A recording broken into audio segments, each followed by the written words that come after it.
Shocking. What happened inside the royal hall stunned every witness into silence. In just 37 seconds, a single guard shattered the Queen's authority and defended Princess Charlotte in a moment that no one expected. One sentence, one step. And the palace realized everything had changed.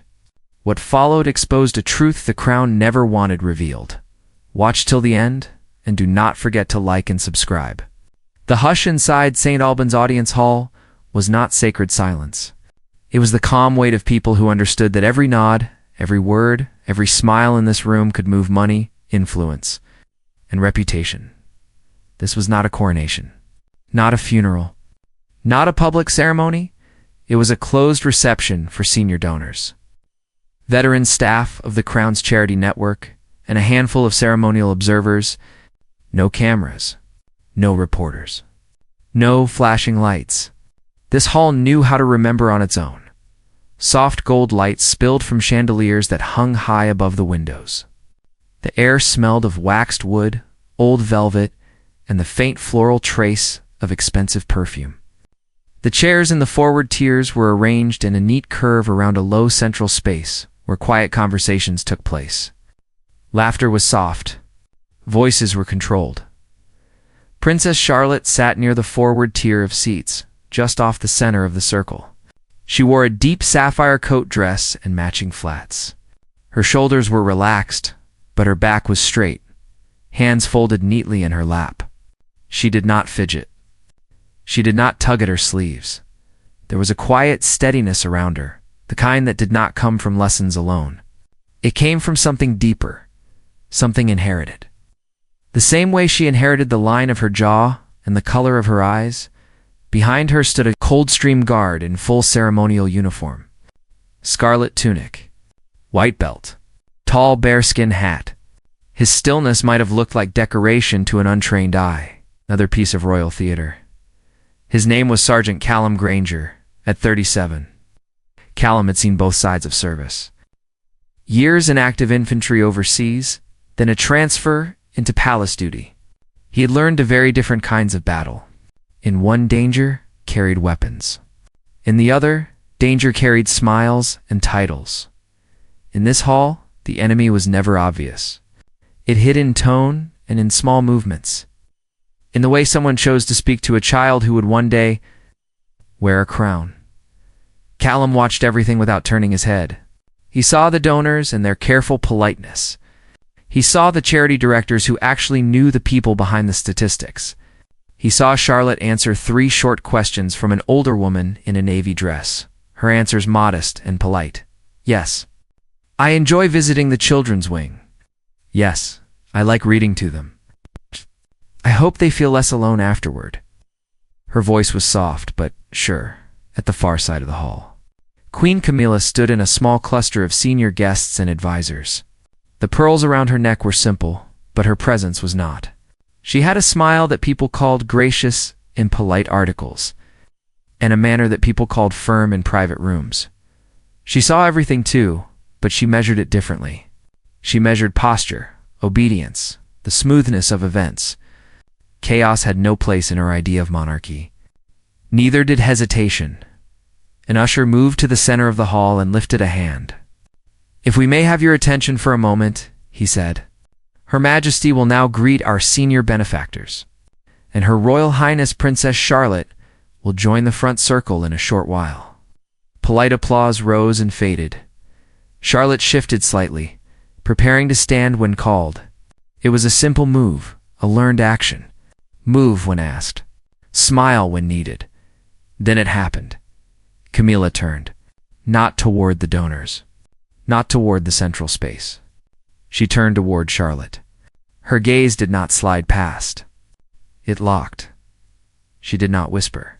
She did not check if a microphone was nearby. The room was quiet enough that her words carried clearly across the first few rows. Sit down, princess. Not as suggestion.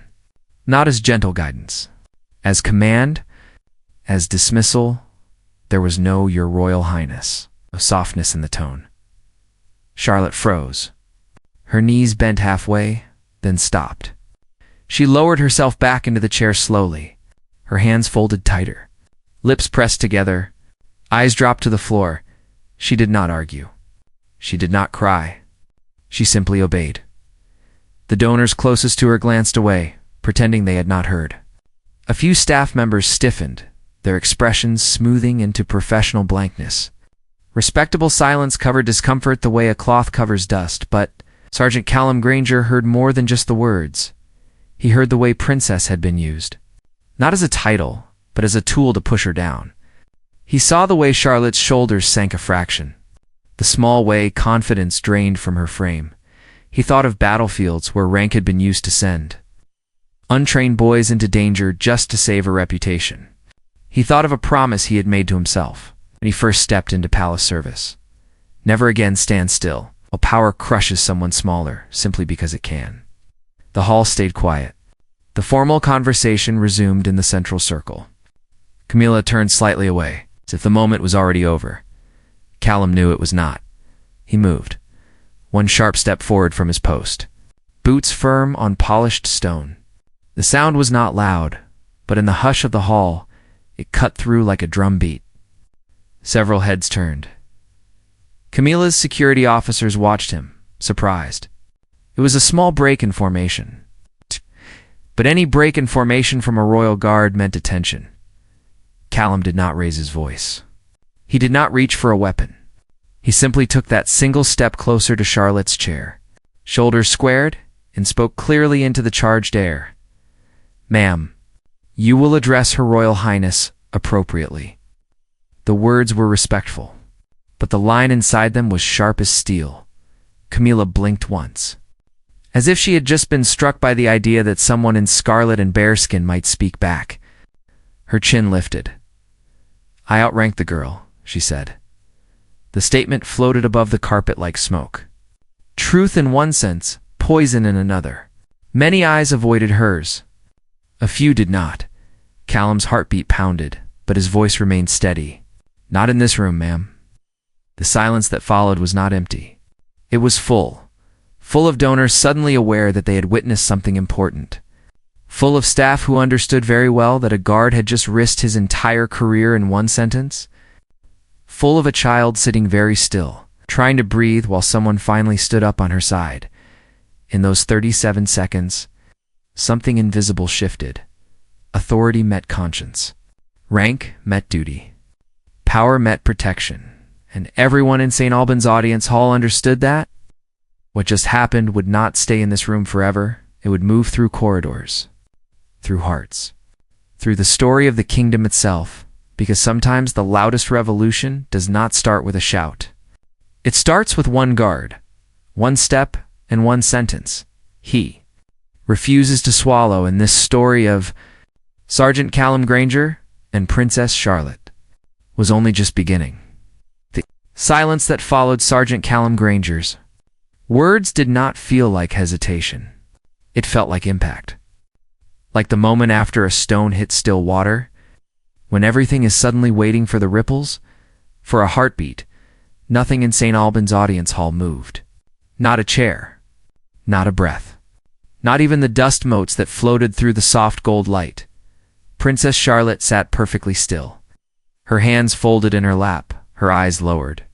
But her ears heard everything. The command. The correction. The sudden sharpening of the room's attention. For most children, being addressed that harshly in public would have caused visible distress. But Charlotte had learned long ago that silence protected dignity. She remained composed because that was how one protected royal image, not her image.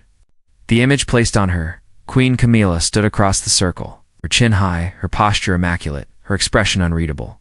But to anyone who understood power, the shift in her eyes was unmistakable. She was not shocked by the guard's defiance. She was insulted by it. She took a single step forward, heels clicking lightly against the polished floor. "Sergeant Granger," she said, her tone calm but edged. "You forget yourself." Callum stood tall, shoulders squared, arms perfectly aligned at his sides. He did not lower his head. "With respect, Your Majesty, the princess is the future sovereign. Her title must be addressed with accuracy and honor."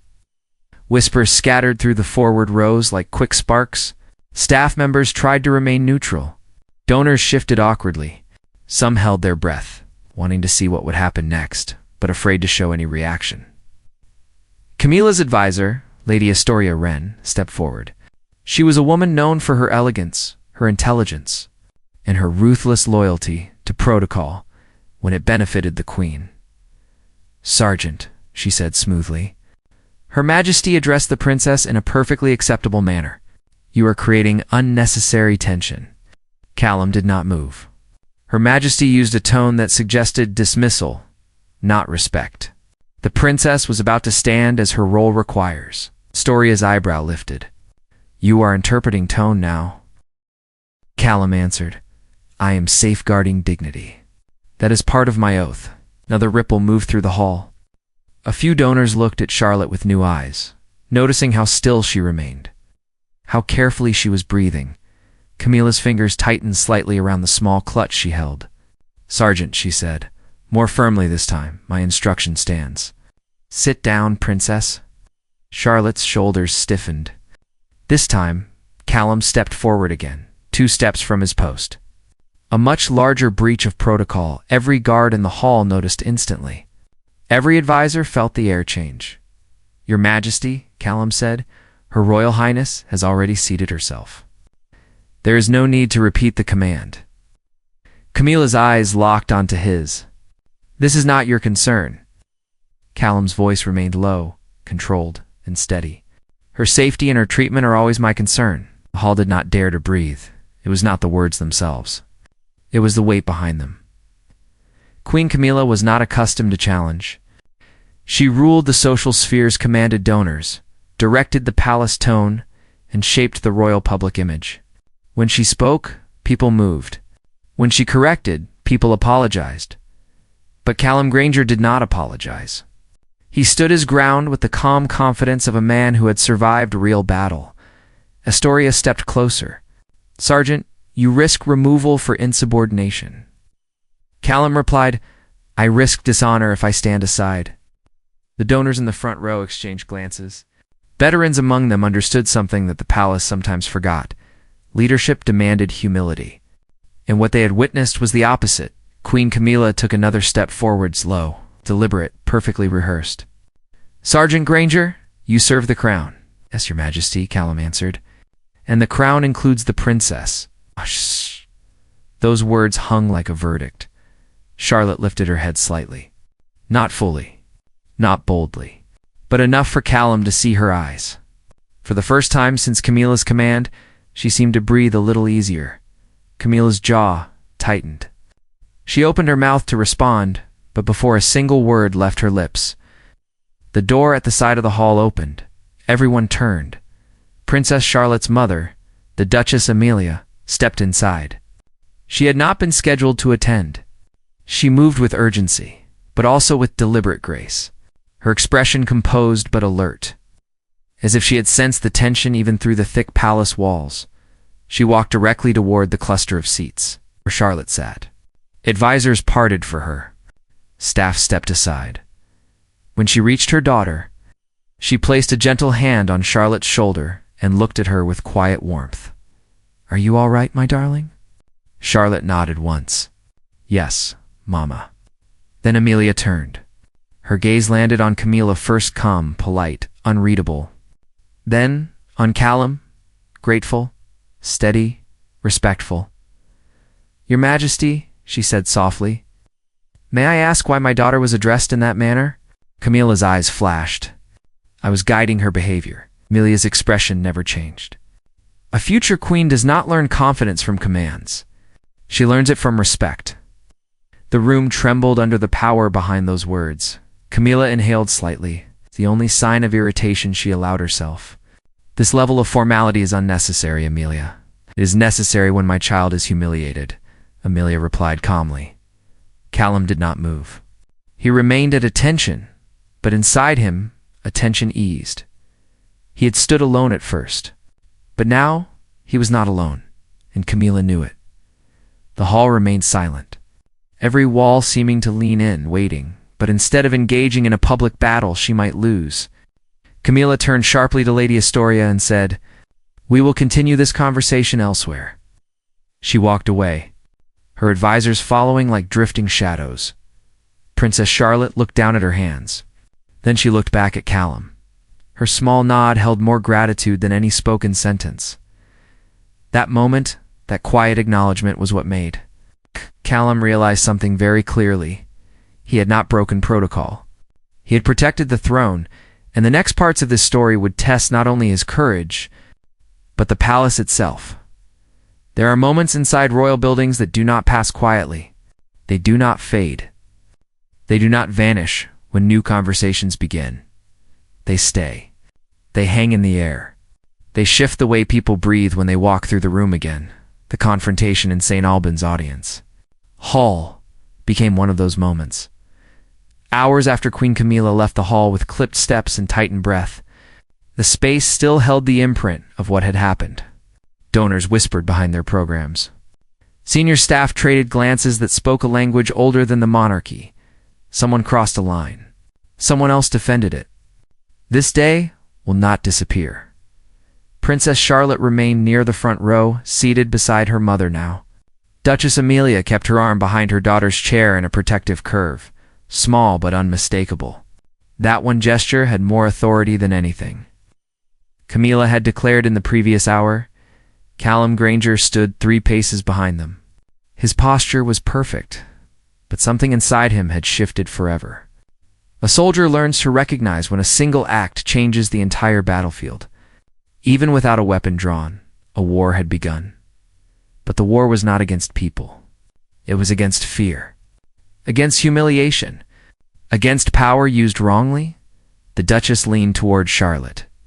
"My dear, do you wish to remain for the speeches?" Charlotte replied quietly, "I would like to stay. I want to show that I am not afraid." Amelia nodded, pride softening her expression. "Very well." Behind them, Callum felt something tighten, admiration mixed with resolve. Courage in a child was humbling. Courage in a future queen was destiny. Across the hall, a group of charity board members exchanged low whispers. One elderly man shook his head. "I have attended royal events for 40 years. I have never seen Queen Camilla speak to a child like that," his companion replied. She did not see a child. She saw a threat to her authority. Callum heard them, not because he was listening, but because trained ears heard everything. A young palace staff member approached him quietly. Her hands trembled as she straightened a linen covering on a nearby table. "Sergeant," she whispered without looking directly at him, You did something brave today." Callum did not reply. Praise never sat comfortably on him. "Duty stood above everything else," the staff member added. Softer now, many people saw what happened. "It matters." And before he could respond, she slipped back into the crowd. Meanwhile, Queen Camilla entered the adjoining council room with sharp steps. Her advisors followed like shadows that feared sunlight. The door closed behind them with a heavy thud. Inside, the queen removed her gloves with measured movements. "How long has that guard served?" she asked. Lady Astoria Wren replied, 15 years, Your Majesty. 5 in infantry, 10 in palace duty." His record? "Impeccable," Astoria admitted. "Not a single disciplinary note." Camilla's jaw hardened. "And yet he dared correct me publicly. In front of donors, in front of my granddaughter." Astoria chose her words carefully.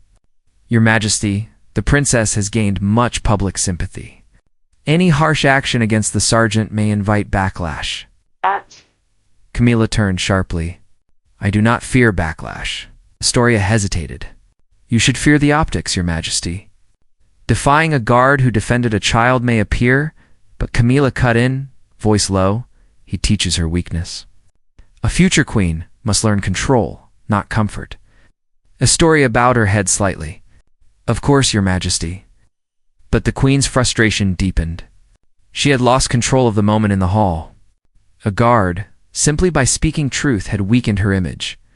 And worse, he had done so with dignity that she could not punish without consequence. She glanced toward the door, her gaze darkening. "Keep watch on him," she ordered. "A man who challenges authority once will challenge it again." Astoria inclined her head. "As you command." Back in the audience hall, the program resumed. A soft-spoken historian discussed heritage preservation. Donors listened politely. But the shift in the room was undeniable. Eyes drifted to Callum, often some admiring, some cautious, and some calculating. Charlotte's presence seemed stronger now, as if the emotional air around her had thickened into something protective. Her shoulders were no longer tense. Her chin lifted slightly with each minute. At one point she whispered to her mother, "Sergeant Granger helped me." Amelia nodded gently. "Yes, my love." "He did," Charlotte added carefully. "No one has ever spoken like that for me before." Callum heard the words. They hit him with more force than any battlefield accolade ever had. Later, when the speeches ended and the guests were invited to mingle, a soft ripple of movement surrounded Charlotte and Amelia. Donors approached with warm words. Staff offered polite acknowledgments. Every respectful gesture toward Charlotte now felt doubled, as if the hall itself wanted to heal the earlier wound. A tall man with silver hair, a long-serving ambassador, approached Callum. "Sergeant," he said quietly, "you may have done more for the monarchy today than any of us in this room." Callum remained still. "I simply protected Her Royal Highness." The ambassador smiled faintly. "Sometimes protection is not only about danger, sometimes it is about dignity." And then he stepped away. When the reception finally concluded, Amelia rose and turned to Callum. "Sergeant Granger," she said in a composed tone, "please walk with us." He stepped forward at once. Charlotte stood beside her mother, head high. She looked up at Callum. "Thank you," she said softly. He bowed. "I am honored to serve, Your Highness." As they walked toward the exit, every pair of eyes followed. Not the Queen, not the advisors, but the trio moving with calm unity. A mother, a future queen, and the guard who had drawn a boundary even royalty could not cross. Outside the hall, Amelia paused. "Sergeant, today was not the end of this matter. Camilla will respond. I expect it, Your Grace." "And you are prepared for the consequences?"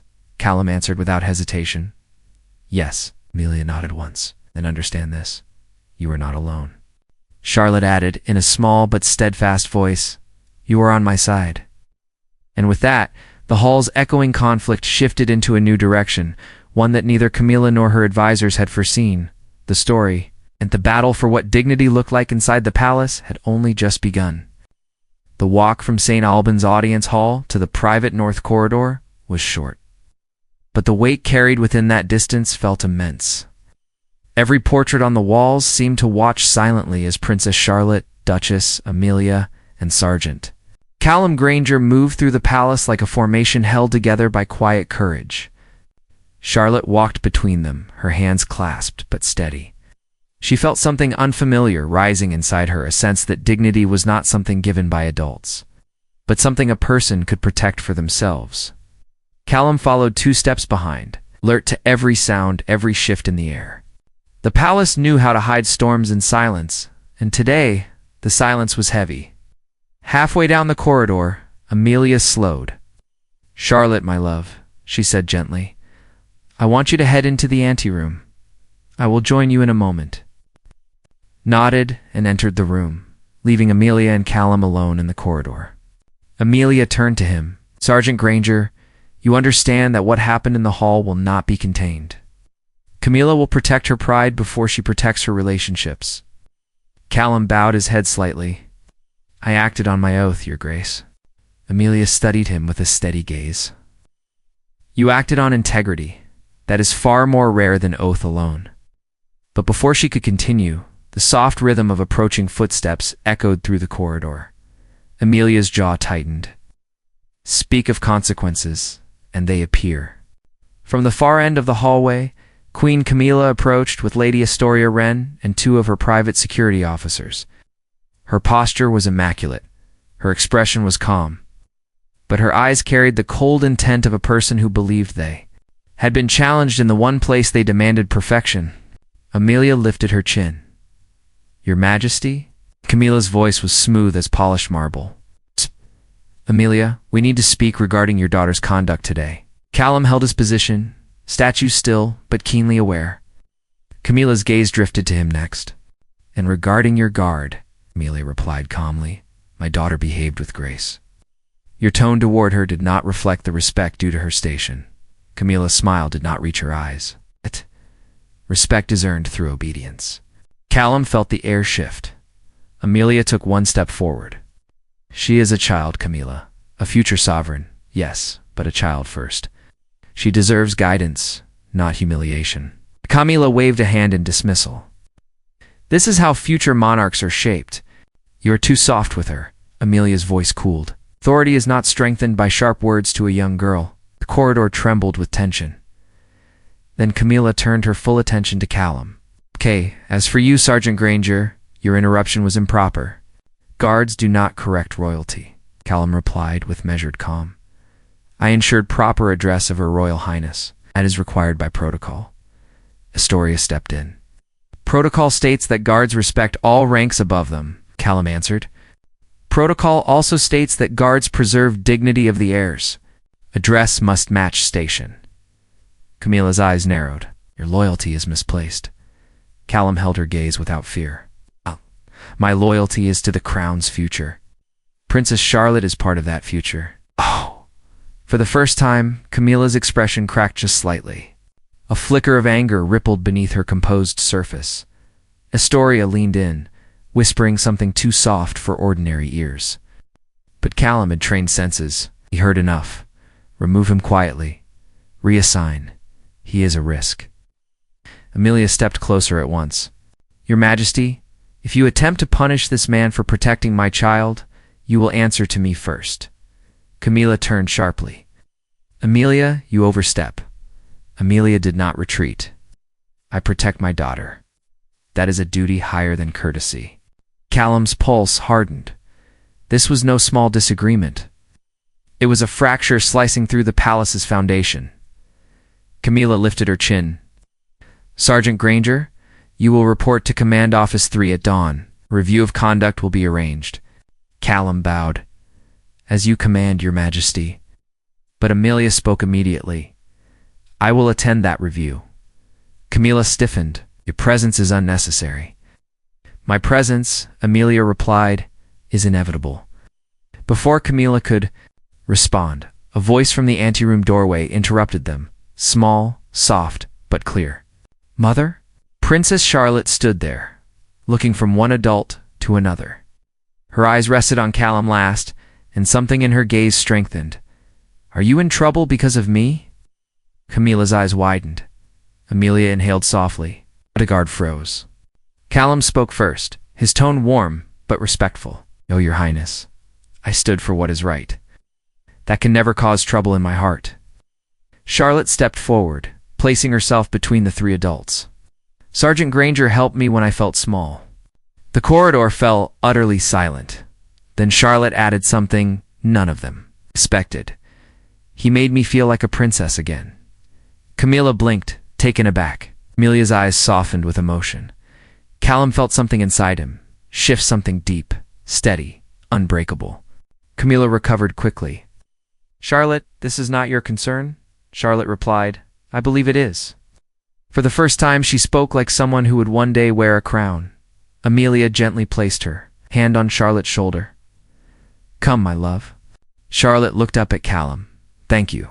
Then she walked away with her mother. Camilla remained frozen for a moment. Her authority had cracked again, this time not by a guard, but by a child she underestimated. As Amelia and Charlotte disappeared around the corner, Camilla whispered to Astoria, He must be removed before that girl grows stronger. Callum heard it, its every word, and he knew that tomorrow's review was not a simple investigation. It was a battlefield, one he was prepared to walk into, one he could not afford to lose. Dawn arrived quietly over Highfern Palace, but the stillness of early morning did nothing to soften the tension that pulsed within its walls. The corridors felt heavier than usual, as if the building itself understood that something important was about to begin. Perhaps end. Sergeant Callum Granger walked toward Command Office 3 with footsteps that echoed through the marble hallway. His uniform was pressed, his boots polished, his face steady. Soldiers learned long ago that fear came in many shapes. Sometimes it came with weapon fire. Sometimes it came with silence. Today, it came in the shape of a meeting that was never meant to be fair. Outside the command office stood 2 palace guards. He stepped aside as Callum approached.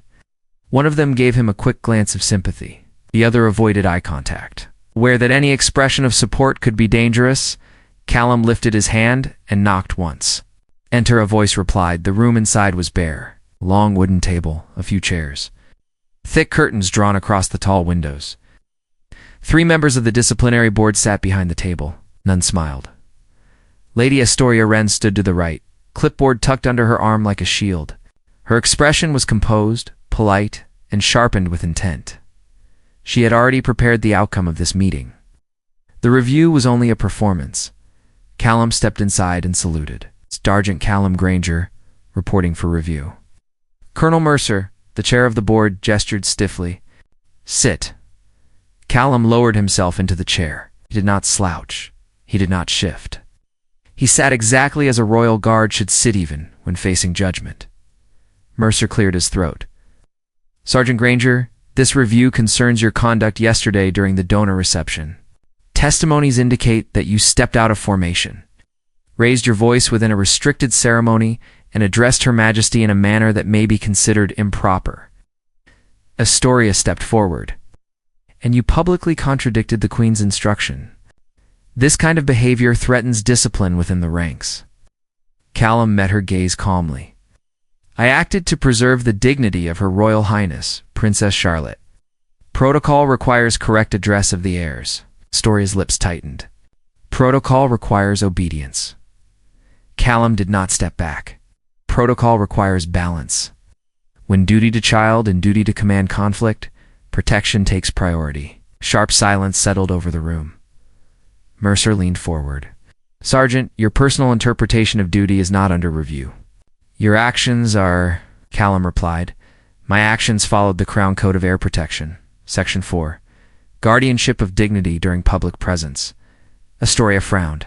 He had not expected him to cite code from memory. Mercer looked mildly irritated, as if moral clarity was an inconvenience. Before either could speak, the door opened. Every head turned. Duchess Amelia entered with controlled grace. She wore a simple cream coat, her hair tied neatly, her expression calm but unwavering.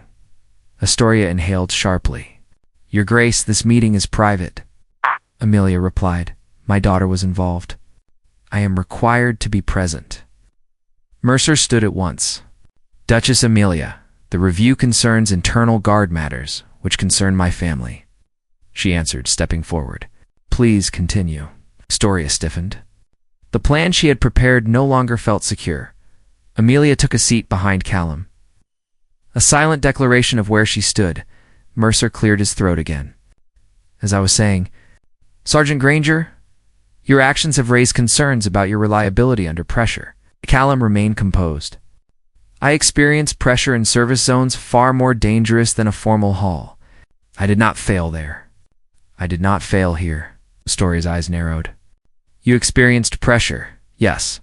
And yet, you chose to raise your voice in front of donors. You created spectacle," Amelia responded before Callum could. "He created protection." Astoria hesitated. "Your Grace, this is a disciplinary matter." "And I am disciplining no one," Amelia replied.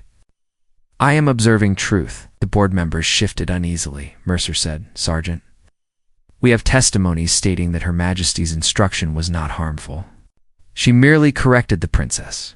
Amelia's voice sharpened just slightly. "Corrected or dismissed?" Mercer faltered. "Her tone is not relevant." "It is entirely relevant," Amelia said. "Tone teaches, tone shapes. Tone can wound." Astoria stepped in again. "Your Grace, with all respect, this meeting must move forward." Amelia looked directly at her. "Then move it forward honestly." Callum felt something inside him settle, not relief, but grounded determination. He was no longer standing alone. Mercer exhaled slowly. "Sergeant, the board must determine if your actions reflect insubordination." Callum answered steadily. "If protection is insubordination, then the code requires re-evaluation, not blind obedience." Astoria tapped her clipboard. "Enough. The board will deliberate now." She motioned for Callum to step outside, but Amelia rose. "No, he will remain seated." "Your Grace," Amelia spoke with calm authority, the kind that was impossible to deny. If you judge him, you will judge him in full view of the truth, not behind doors. Storia looked pale now. This is irregular, Camilla replied. So is the treatment of my daughter. Silence rolled through the room, heavy as stone. At that exact moment, the door opened again. Princess Charlotte peeked in. She held a folded piece of paper in her hand. Mother? Amelia turned. My love, you should be with the governess. Charlotte stepped inside anyway. I wrote something for the board.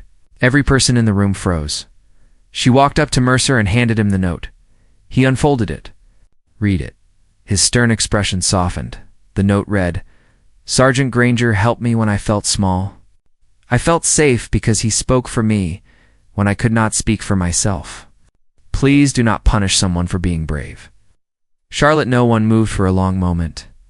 The truth of a child has a power no politics can erase. Mercer cleared his throat. The board will revise the review. Storia turned sharply. Colonel, he cut her off. The review will be postponed. Amelia placed a hand on Charlotte's shoulder, and Charlotte looked up at Callum with quiet strength.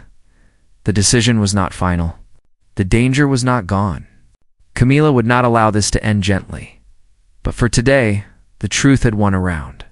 And Callum Granger understood that something larger than protocol was at play now. It was not a review. It was the shaping of a future queen. Hyphen Palace looked peaceful under the late afternoon light. But beneath that quiet surface, tension threaded through every hallway. The postponed review had shaken more than the disciplinary board. It had shaken the palace's long-protected belief that authority could never be questioned. And the person who felt that tremor most sharply was Queen Camilla. She stood at the high windows of her private reception chamber, hands clasped tightly, shoulders rigid. Lady Astoria Wren stood behind her, tense and silent. 2 private security officers waited by the door. Camilla's voice finally broke the stillness. A child defied me. A guard embarrassed me. A duchess challenged me. This palace is slipping. Astoria stepped forward cautiously. Your Majesty, the situation is delicate. The sergeant has public sympathy now. Princess Charlotte. Camilla turned sharply. The princess is 7 years old. Sympathy does not matter. Perception does. Astoria lowered her gaze. Then what is your will? Camilla exhaled, slow and controlled. We must re-establish order. But the door opened before she could continue. A palace steward entered with an urgent bow. Your Majesty, the king requests your presence in the Great West Chamber immediately. Camilla stiffened. The king is away on parliamentary duty, returned unannounced an hour ago. Astoria's breath hitched faintly. Camilla's eyes narrowed. A sudden return without notice was not routine. What is he doing in the West Chamber? Camilla asked. The steward hesitated. He has summoned Duchess Amelia, Princess Charlotte. And Sergeant Granger? The room fell silent, heavy, unavoidable. Camilla adjusted her gown, lifted her chin, and walked out with perfect composure. But her steps were sharper than usual. The Great West Chamber was not a room used casually. It held portraits of previous monarchs who had made critical decisions for the kingdom, and the air inside always carried a quiet sense of judgment. When Camilla entered, she saw them, Princess Charlotte standing beside her mother, Duchess Amelia, Sergeant Callum Granger standing respectfully behind them, and in the center of the room, King Alistair. He stood tall, his expression solemn, his hands behind his back. He looked not like a man returning from Parliament, but like a monarch who had been briefed about something deeply troubling. Your Majesty, Camilla began. Her voice measured. I was not informed of your early arrival. Alistair lifted a hand. Stopping her approach, I returned because I received reports from 6 different sources of an incident inside St. Albans Audience Hall. Camilla's heart beat once sharp and loud. An unfortunate misunderstanding. It was not a misunderstanding, Amelia said gently, but firmly. It was unkindness, and it was witnessed by everyone present. Camilla shot her a warning glare. You exaggerate. Charlotte stepped slightly closer to her mother. She did not hide. She did not shrink. Alistair looked at his daughter. Charlotte, would you like to tell me what happened? Charlotte glanced at Amelia, then at Callum, then back at her father. Her voice remained soft, but it no longer trembled. Grandmother spoke to me very sharply. I felt small. Sergeant Granger made me feel safe again. He helped me stand properly. Alistair nodded slowly. Thank you. Camilla's tone sharpened. She misunderstands tone. Children, but Alistair interrupted her. Enough. The single word landed like a bell toll. Camilla, he said, turning to her. You addressed a future sovereign with a tone that reflected neither respect nor guidance, and you reprimanded the guard who defended her dignity. Camilla's shoulders pulled back. I guided her behavior. It is necessary for a child in her position. Guidance and humiliation are not the same, Alistair replied. Astoria tried to step in. Your Majesty, Sergeant Granger stepped out of line in a formal setting. He risked disruption. Callum spoke for the first time, firmly but respectfully. I risked nothing that the oath of guardianship does not already demand of me. Lester looked at him. Explain. When a child heir shows signs of distress, Callum said, the guard must intervene. Not to shame royalty, not to oppose command, but to protect the dignity of the heir. The Crown Code of Heir Protection requires it. Astoria stiffened. Camilla's jaw clenched. Alistair turned slowly toward Camilla. Did you know he was following protocol? Camilla opened her mouth, then closed it. That code is outdated. No, Alistair replied. It is timeless. A long silence followed. The room seemed to lean in closer, waiting for the verdict. Finally, Alistair spoke. Sergeant Granger. Callum straightened. Your Majesty, you upheld the duty expected of a royal guardian. Your conduct was honorable. The review is dissolved. Astoria's grip tightened on her clipboard. Camilla's breath caught, and furthermore Alistair continued, you will be assigned as Princess Charlotte's primary protective detail during formal and semi-formal proceedings.